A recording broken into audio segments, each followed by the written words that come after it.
Salut les amis d'RFLJ, j'espère que vous allez bien.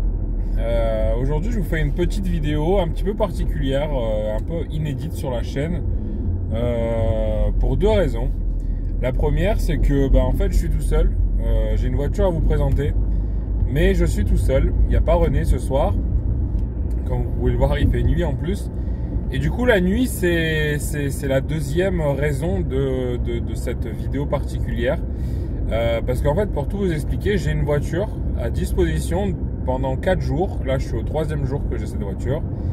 Et demain matin, je vais la rendre. Et vous allez me dire, ouais, 4 jours, c'est bien, machin, t'as le temps de bien pouvoir faire une belle vidéo dessus. Sauf que pas du tout. avec mon métier, avec mon travail, comme vous le savez, je suis conducteur de car. Je bosse comme un fou. Et du coup, j'ai pas le temps de... Du coup, j'ai pas eu le temps de faire la vidéo de présentation de cette bagnole. Donc je vous la fais de nuit. Donc je sais qu'il y a certaines personnes qui n'aiment pas trop quand je fais des vidéos de nuit. Enfin, quand on fait des vidéos de nuit. Au début de la chaîne, on avait fait des vidéos de nuit justement avec la 406 de René, la 208 de José. On avait fait pas mal de vidéos de nuit comme ça au début. Et puis vous avez eu un peu des retours où vous n'étiez pas trop satisfait. Bon, globalement les gens ils ont bien aimé, mais il y a eu des personnes qui ont dit ouais, de nuit c'est pas pareil. Voilà, vous dégustez pas, on va dire, la voiture de la même manière que de jour, vous voyez pas la même manière. Donc depuis on a évité de faire des vidéos la nuit. Et malheureusement de temps en temps on n'a pas le choix, comme ça avait été le cas avec la Clio au début de l'hiver dernier, la Clio 1 Bebop. Parfois on n'a pas le choix de vous faire la vidéo la nuit. Donc aujourd'hui c'est le cas, je vous présente cette bagnole de nuit. Et en plus j'ai vraiment, parce que ce serait une voiture bon, pas très intéressante, à la limite je dirais bon allez c'est pas grave, on fait pas de vidéo sur cette voiture. Mais là c'est une voiture qui me tient à cœur. Enfin qui me tient à cœur, c'est une voiture que j'aime beaucoup, qui tient plutôt à cœur à René d'ailleurs, vous comprendrez après pourquoi, je vous l'expliquerai. Et donc j'avais vraiment envie de faire la vidéo sur cette voiture. Alors maintenant vous allez me dire oui ok, tu blablates depuis 2 minutes, tu nous dis pas ce que c'est comme voiture. Bon, vous l'avez vu certainement dans le titre de la vidéo, vous l'avez vu aussi sur la miniature de cette vidéo. Il s'agit d'une Citroën C5, donc la berline Citroën. La C5 1, donc la première génération en phase 1, puisque je vous le rappelle si vous ne le savez pas ou si vous l'avez oublié, la C5 1 a existé en 2 phases. Donc une première phase qui a été entre 2001 et 2004, si je ne dis pas de bêtises, et la deuxième phase 2004-2008, jusqu'à ce que la C5 de deuxième génération fasse son apparition sur Terre, tout simplement. Cette C5 deuxième génération d'ailleurs qu'on vous avait présenté, alors pas en vrai, on vous l'avait présenté en miniature, 1.18, donc je vous mets la petite fiche en haut, comme ça vous pouvez retrouver cette vidéo. Et donc voilà, donc la C5 1, phase 1, donc la remplaçante de l'Axantia, et qui a été remplacée ensuite donc par la C5 2. Je dis remplaçante de l'Axantia, mais aussi provisoirement, on va dire. Provisoirement, cette voiture a remplacé également la Citroën XM. Après, quand je ferai le tour de l'extérieur, je reviendrai sur ce point parce que quelque part, je suis pas vraiment étonné qu'elle remplace la XM. Alors encore une fois, elle a remplacé provisoirement. La preuve, aujourd'hui, plus personne ne se souvient que la C5 devait remplacer la XM, puisque aujourd'hui, tu me demandes qui a remplacé, enfin, quelle voiture a remplacé la XM. Pour moi, c'est la C6. Sauf que la XM s'est arrêtée en 99, la C6 est apparue seulement en 2005, et donc cette C5 en 2001. Donc elle a fait un petit peu l'entre-deux pendant ces quelques années. Donc je vais vous faire le tour de l'extérieur tout à l'heure, le tour de l'intérieur. J'espère qu'au niveau luminosité ça va aller. Là déjà je pense que vous avez l'air quand même de pouvoir bien me voir discuter. Donc voilà, donc on va aller au parking habituel et puis on va faire le tour de cette voiture. La C5, bon, c'est pas forcément une très belle voiture. Vous allez le voir après l'extérieur. Bon, après, c'est une voiture que vous devez connaître, j'imagine quand même, parce que bon, il y en a eu je crois qu'il y a eu un peu plus d'1 million d'exemplaires vendus. Si je dis pas de bêtises, corrigez-moi, mais je crois que c'est à peu près ça. J'avais vu ça il y a 2 jours quand je m'étais renseigné sur cette auto. Et donc, bon, vous connaissez, mais c'est vrai que c'est pas forcément une très très belle voiture. Citroën le savait, et ils n'avaient pas fait cette voiture pour qu'elle soit jolie. Ils l'avaient faite pour qu'elle soit confortable, et ça c'est le cas. On va revenir après quand je vous parlerai un petit peu de mes sensations à la conduite. Mais ils voulaient aussi faire une voiture sécuritaire, puisque pour la petite anecdote, la Xantia, donc sa maman à la C5, n'avait qu'une étoile au crash test Euro NCAP, donc c'est les normes européennes de crash test. Elle avait qu'une étoile, la Xantia, et cette C5 en a eu 4.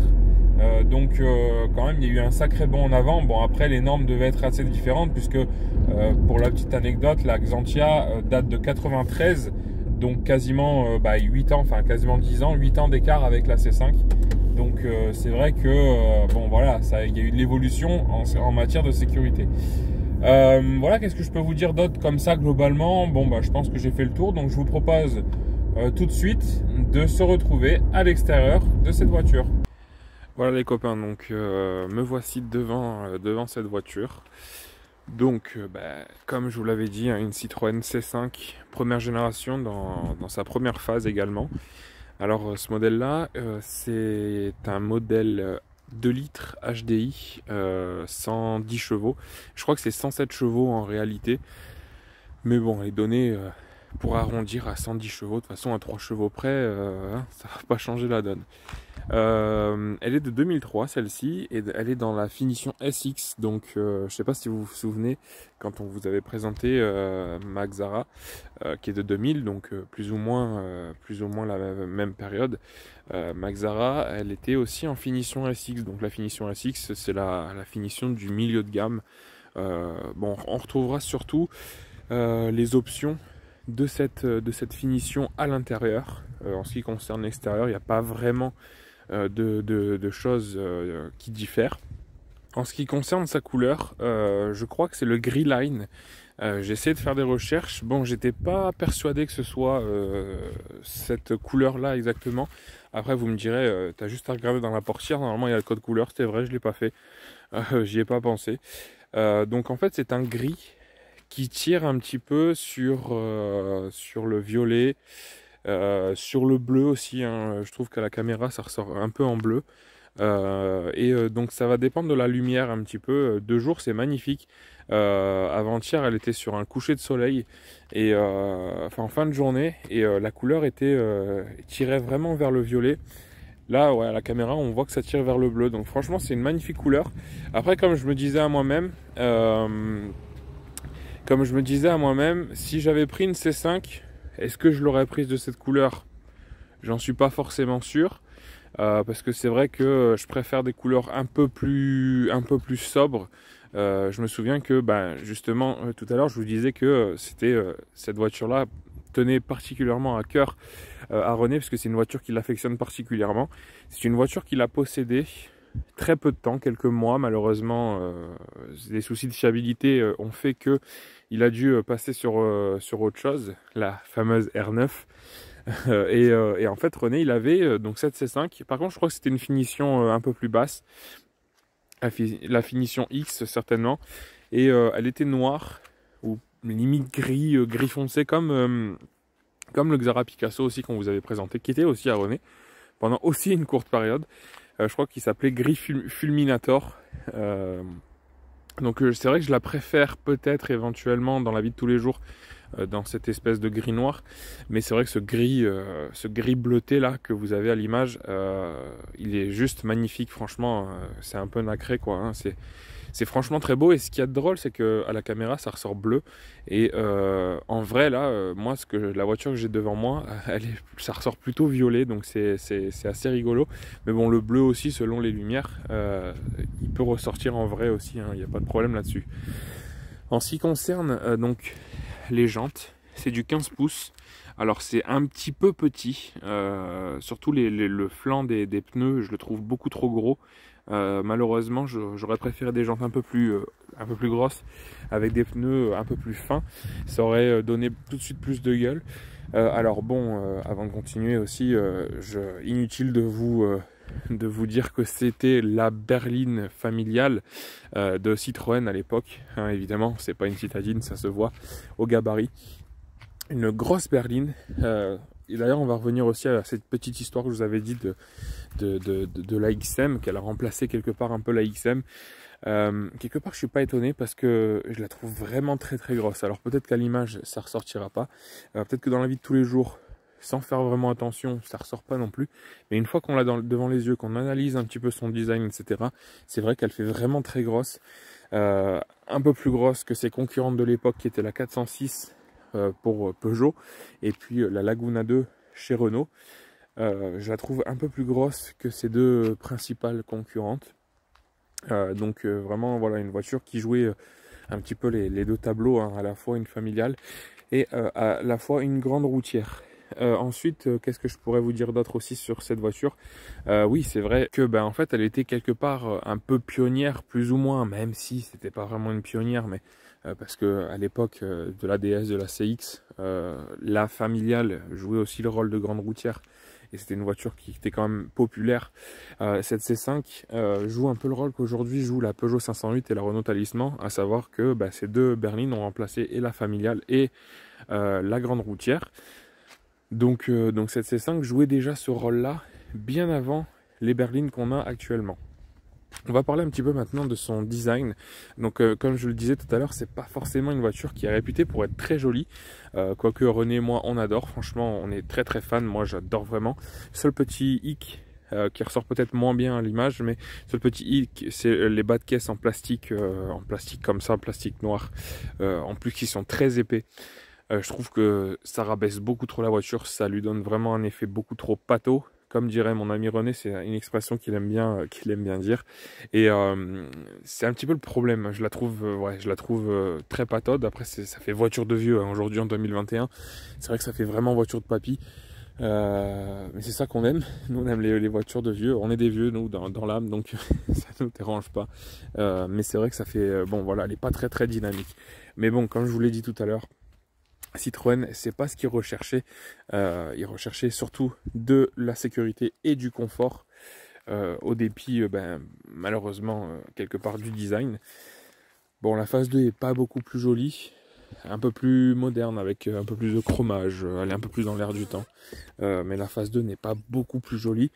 Je vous fais voir un petit peu comme ça, l'intérieur, pardon, aussi, qu'on détaillera tout à l'heure. Donc une très grosse berline.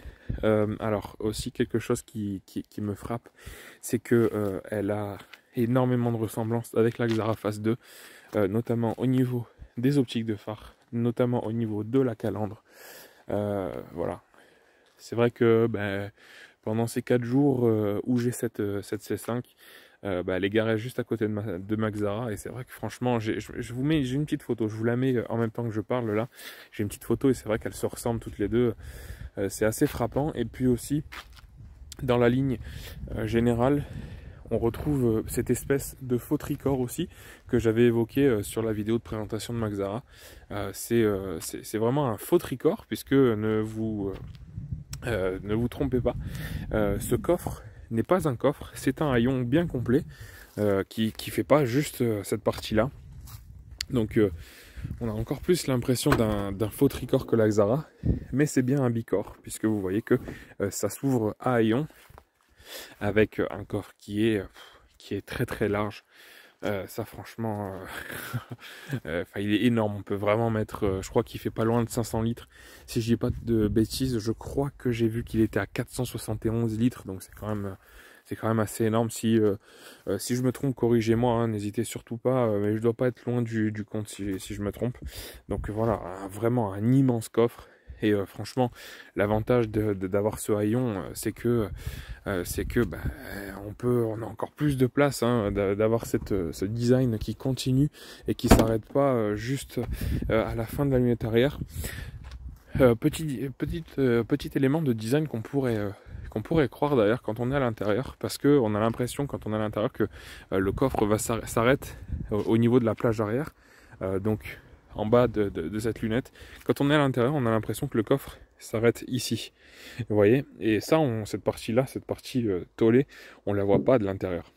Donc c'est dommage, de jour, je pense je pourrais mieux illustrer mes propos, mais c'est vrai que d'intérieur, on a l'impression que le coffre s'arrête, alors que pas du tout, hein, il continue encore assez largement. Donc une voiture qui fait pas loin de 5 mètres, elle fait pas 5 mètres évidemment, je sais plus combien elle fait exactement, elle fait peut-être 4 mètres 70, 4 mètres 80, quelque chose comme ça. Désolé, hein, j'ai vraiment pas pris mes notes bien sérieusement pour le coup, mais voilà, ça doit être à peu près dans ces alentours là, donc une belle berline spacieuse. D'ailleurs je vous en reparlerai quand on passera à l'intérieur, mais hier je me suis assis derrière le siège conducteur qui est réglé pour ma taille, hein. Je fais 1m83, donc quand même un grand gabarit, et ben franchement je touchais même pas le siège, j'étais vraiment assis super confortable, et là je peux faire de la route pendant plusieurs heures sans aucun souci. Encore heureux, vous me direz, puisque c'est une voiture qui est faite pour ça, mais quand même, des fois on peut avoir des voitures qui ont une conception bien particulière et qui, bon, bah, sont pas si bien que ça, donc voilà. Bon, je pense qu'on a fait le tour, hein, on a fait le tour de l'extérieur. Alors, comment dire, je détaille pas comme on fait d'habitude avec René. Avec René, on détaille, on parle des traits de design, etc. Bon, là, je pense que ça fait au moins 10 minutes, peut-être un peu moins, que je tourne autour de la voiture en vous parlant. Donc, je pense que vous avez eu le temps de pouvoir l'observer. Juste les jantes. J'ai dit que c'était du 15 pouces, c'est bien du 15 pouces, mais juste c'est des jantes alu, hein, je tiens à le préciser. Et on est équipé aussi sur cette voiture de 4 freins à disque. Donc pour une voiture de 2003 qui a 18 ans, bon bah je trouve que c'est quand même plutôt pas mal.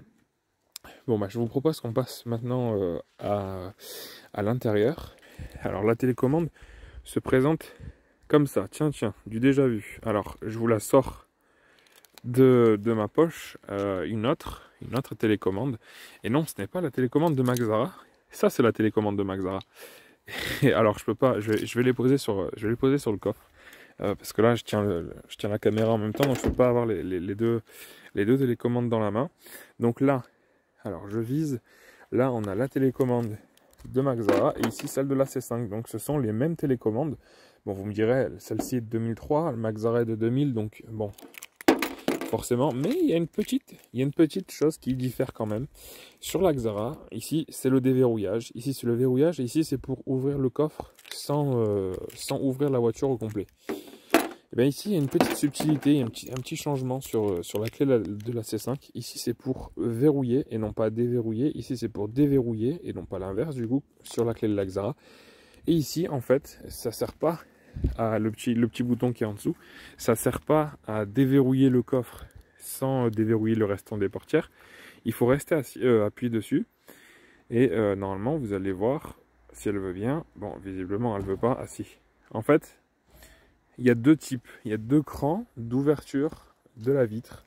Ça descend pas plus, il y a deux niveaux d'ouverture. En fait, bon, bah, je sais pas vraiment à quoi ça sert. C'est peut-être pour aérer un peu, pour si vous avez un chien ou un enfant qui reste à l'arrière quand vous allez faire vos courses, j'en sais rien.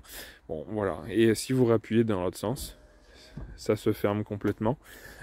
Sur les voitures d'aujourd'hui, hein, normalement, quand vous restez appuyé sur le déverrouillage des portes, si vous restez appuyé longtemps, ça va baisser toutes les vitres. Et si vous restez appuyé longtemps sur le verrouillage, ça va remonter toutes les vitres. Donc, bon, là, ça ne le fait pas sur cette télécommande-là. Donc, j'imagine qu'ils ont fait ce petit gadget pour ça. Alors, je reprends la télécommande. Et puis maintenant, on va passer un petit peu à l'intérieur. Alors, cet intérieur. Bon, avec la lumière, j'espère que ça va aller. Donc, je mets quand même le contact. Et je vais même la démarrer. Et après, on va parler de quelque chose. Je ne sais pas si vous avez entendu le petit bruit de moteur électrique juste il y a quelques secondes. On va y revenir dessus après. Donc voilà. Donc, vous l'avez remarqué, les phares se sont allumés puisqu'on a un allumage automatique des phares. Pour une voiture de 2003, ben, je savais pas que c'était possible chez Citroën. Donc ça c'est plutôt pas mal. Alors on a juste ici le petit cadran où on voit, bon il fonctionne, hein, mais là où normalement il y a la radio, les messages d'alerte, etc. Le rétroéclairage est en panne, ce sont des petites ampoules comme on peut retrouver ici sur le panel de clim. Alors je vise un petit peu. Sur le panel de clim, ce sont des petites ampoules qui rétroéclairent l'écran qui est vert. Donc en haut, c'est normalement la même chose.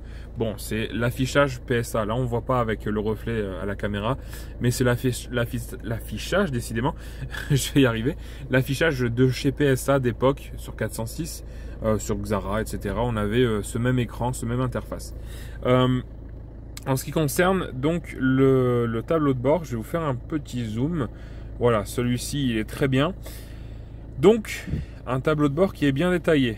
Alors, avant de continuer, sachez que ce n'est apparemment pas le tableau de bord d'origine, puisqu'il affiche 371 000 km. Ça, c'est le kilométrage du tableau de bord, enfin de l'ancienne voiture dans laquelle était ce tableau de bord. Je crois qu'il n'est pas d'origine, puisque les personnes qui m'ont prêté cette voiture m'ont dit qu'en réalité cette voiture a 160 000 km. Donc voilà, donc c'est pas le tableau de bord d'origine, mais bon, j'imagine que c'était le même à l'origine. Donc ici on a la température d'eau, ici on a le niveau de carburant, ici on a la tension de batterie, comme sur la Diane, donc c'est assez rigolo. Ici on a au milieu, donc on voit que ça, et ça c'est très pratique de l'avoir mis là, je trouve que c'est bien pensé. On a le compteur de vitesse, ici on a le compte-tours avec des belles aiguilles rouges, et puis ici donc on a la température d'huile, si je me trompe pas. Donc je trouve que c'est très joli ces aiguilles rouges avec le fond vert, je trouve que c'est vraiment très beau. Donc voilà pour ce qui concerne le compteur. Alors ensuite, une planche de bord qui est assez jolie, je trouve. Assez jolie, qui me fait penser un petit peu à Xara Picasso. Et d'ailleurs la C5 à l'extérieur, si on regarde bien le design, c'est vrai que la C5, je retrouve, ça peut paraître rigolo, mais je retrouve un petit peu des éléments du Xara Picasso et de la Xara. Donc c'est un mélange de ces deux voitures, donc on sent vraiment que c'est cette période là. Donc voilà un beau tableau de bord avec donc ces traits ici qui se rejoignent, qui forment un beau dessin, avec donc une console centrale un petit peu en goutte d'eau sur le haut, qui est très jolie. Des matériaux, bon ici on a du moussé, hein. En haut tout ce qui est la partie du haut c'est du plastique moussé, ici c'est du plastique dur, hein. Toutes les parties grises c'est du plastique dur, donc au toucher ça peut craquer un petit peu. Bon voilà, après c'est vrai que ça reste du Citroën, hein. On n'est pas, malheureusement on n'est plus sur ce qui se faisait certainement avant sur CX, même si j'en ai jamais eu entre les mains, mais j'imagine que cette époque là avec DS, traction, etc. Bon, même si on est vraiment à des années-lumière de ce genre de tableau de bord, mais quand même je pense malheureusement Citroën, avec le temps, est descendu en gamme. Ça, c'est inexorable. On a ici un cendrier sur le bas qui est coincé, malheureusement. Mais bon, voilà, ici on a encore un petit vide poche pour pouvoir mettre ses petites pièces, etc. Ici on a l'allume-cigare. Ici on a un beau pommeau de vitesse, alors qui est dans la main et est assez petit. Je le trouve assez petit, mais bon, en alu comme ça, je le trouve quand même assez joli. Et ensuite, alors, petite surprise. Alors, je vous montre ici. Vous voyez ici, il y a deux flèches. Donc, à quoi ça sert? Bon, les plus avertis d'entre vous sauront direct ce que c'est. Mais on va y revenir après. On va finir de détailler le milieu de cette console centrale avec deux porte-gobelets, une prise 12 volts et encore un cendrier qui lui par contre est coincé mais dans le sens d'ouverture. Voilà, et donc voilà, donc puis le frein à main, les deux accoudoirs. Je parlerai un peu plus des sièges après, mais avant on va passer à ces petites flèches. Donc je vais essayer de vous les zoomer un petit peu. Alors en fait ces flèches, comme vous pouvez le savoir, Citroën est très connu pour avoir fait des voitures à suspension hydraulique. Eh bien, figurez-vous que cette C5 est équipée, je crois que c'est de série, celle de René aussi l'avait d'ailleurs, donc je crois que c'est vraiment de série, je crois que je me suis renseigné là-dessus, je crois qu'elle l'avait toutes. Et bien toutes les C5 de première génération, certaines de deuxième génération, pas toutes, mais toutes les C5 de première génération avaient la suspension hydraulique appelée Hydractive 3 si je dis pas de bêtises, donc c'est de l'hydraulique évoluée on va dire. Mais ces voitures, ces C5 avaient la fameuse suspension Citroën. Donc c'est pour ça, c'est en ça que je disais que c'était une voiture qui était quand même assez... parce que voilà, avec la suspension hydraulique, c'est juste... c'est un coussin d'air. D'ailleurs, je peux faire la transition. Après, je vais vous faire la petite manip, je vais vous expliquer un petit peu comment ça fonctionne. Mais je fais la transition comment dire, sur mes sensations à la conduite. C'est une voiture qui est bluffante. J'avais déjà essayé celle de René il y a maintenant 3 ans. Bon, j'avais pas essayé beaucoup, donc j'avais pas pu me faire un avis très complet sur cette voiture. Mais celle-là, bon, bah voilà, ça fait 3 jours que je roule beaucoup avec. C'est un vrai plaisir hein, en tant que citroëniste. En plus, c'est vraiment chouette. C'est bluffant, cette voiture est d'un confort. Hier, j'ai passé 2 dodanes que j'ai l'habitude de passer dans le village de mes parents avec mes voitures à suspension à ressort classique. Bah, tu les sens ces dodanes. Hier, je suis passé avec cette voiture, c'est peut-être pas aussi confortable qu'une DS d'époque, mais c'est juste incroyable en fait. Les sensations que ça fait, même quand tu roules, à 80 sur une nationale, franchement, c'est un tapis roulant. La voiture a 18 ans. Mais elle roule super bien, c'est juste bluffant. Donc ça, c'est vraiment le point fort de cette C5. Bon, par contre, puisqu'on est dans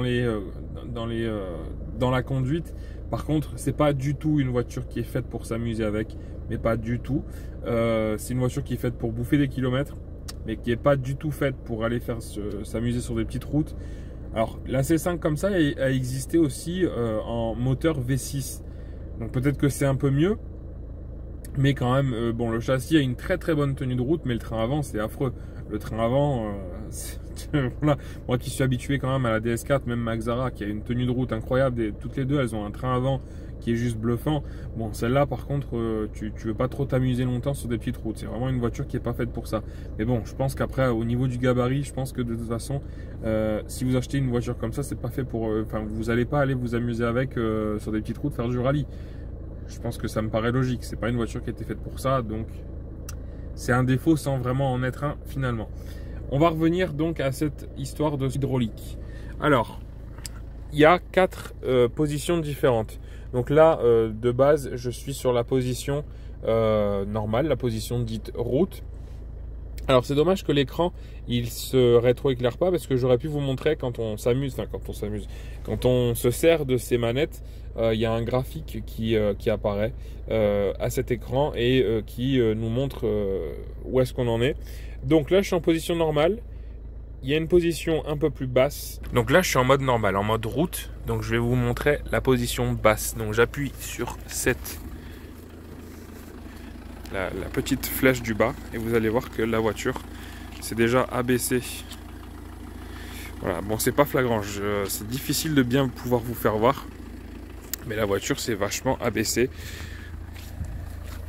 Voilà, vous pouvez voir que là elle est au ras du sol.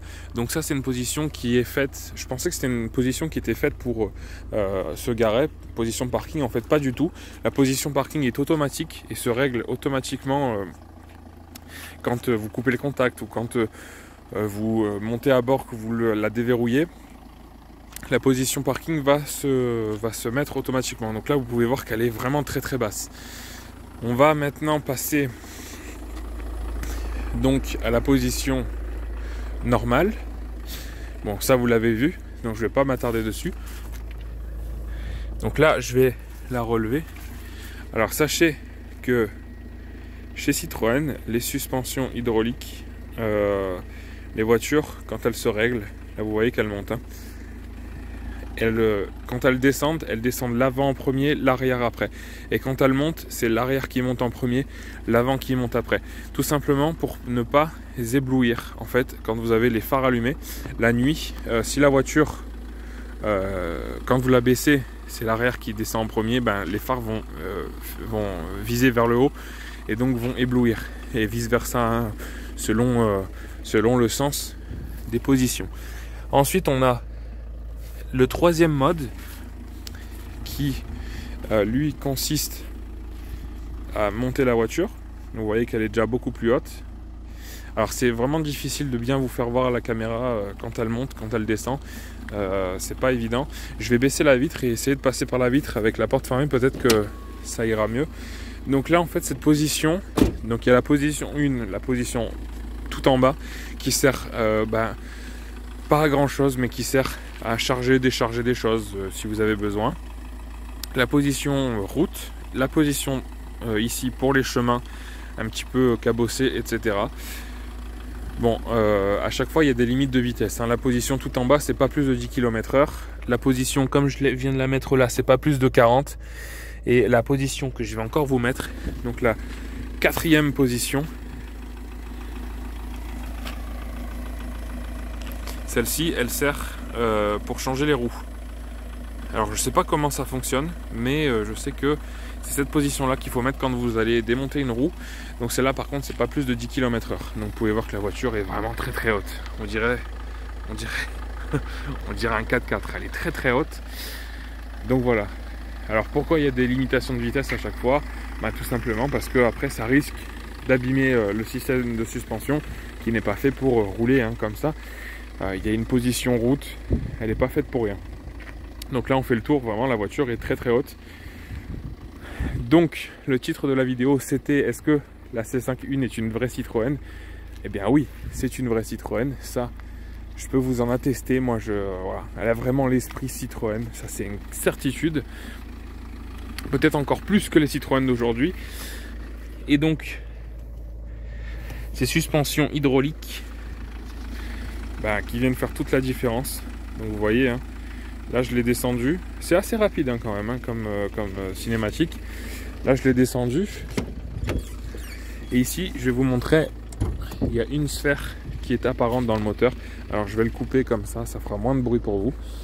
Alors à savoir que l'utilisation de ces suspensions hydrauliques ne se font uniquement que de nuit, oh là là, ça va plus moi. Se font uniquement moteur tournant. Voilà, il faut pas faire ça. Enfin, de toute façon, je pense pas que ça fonctionne quand le moteur ne tourne pas. Donc, le gros mazout, vous avez pu entendre le bruit. C'est un des premiers HDI et franchement, il a encore le bruit des vieux turbos des Citroën. Il me fait penser au diesel de la BX de ma grand-mère.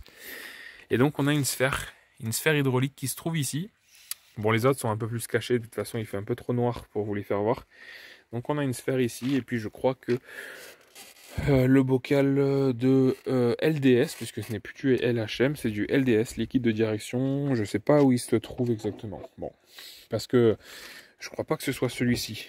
Peut-être que c'est celui-là, mais je suis pas sûr parce que sur le bouchon, il y a c'est liquide de direction assistée.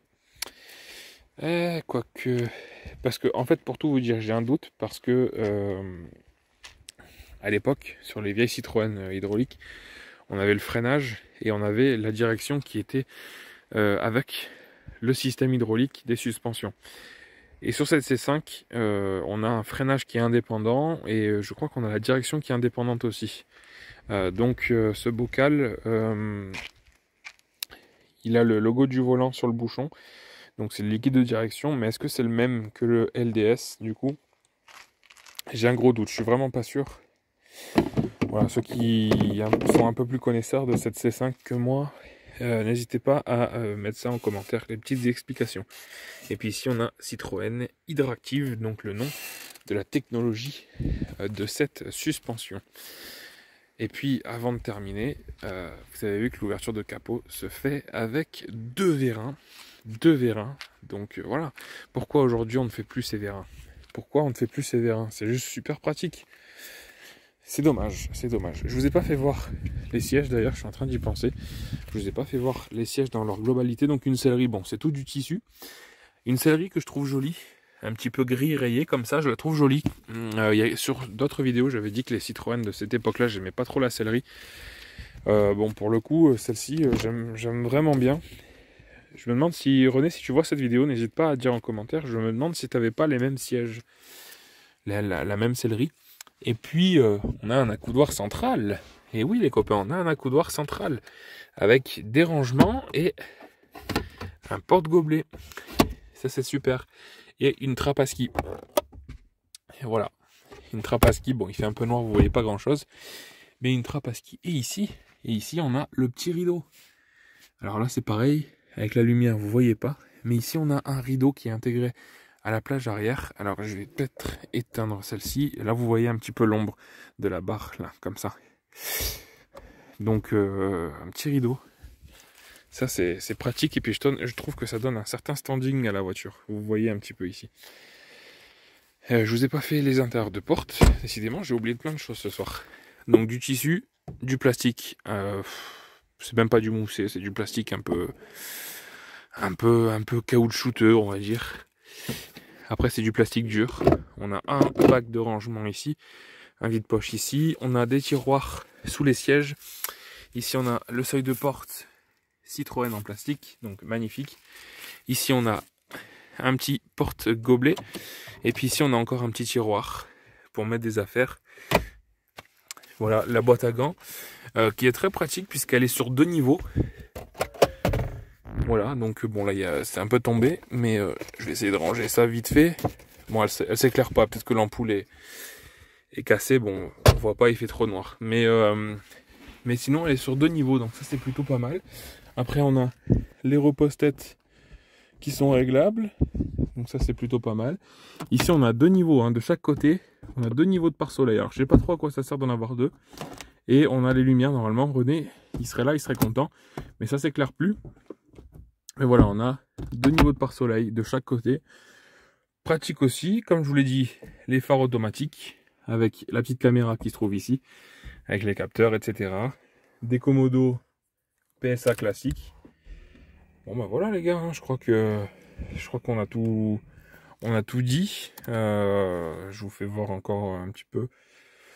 Et aussi, et ça c'est sur la finition ASICS, on a la clim auto Bison pour une voiture de 2003, clim auto Bison. Donc ça c'est pas mal. Et puis le fameux mode dark que t'éteins tout, les éclairages la nuit quand on a marre, le verrouillage. Bon ben voilà, hein. Et même sur la clim on a le mode éco. Alors je sais pas trop à quoi il sert, peut-être qu'il pousse moins, je m'en suis pas trop servi, j'appuie dessus pour l'éteindre. Voilà, et une dernière chose, décidément je m'éparpille un peu, la cinématique de poignée, bon qui est pas très pratique parce que elle est petite et pour mes gros doigts franchement.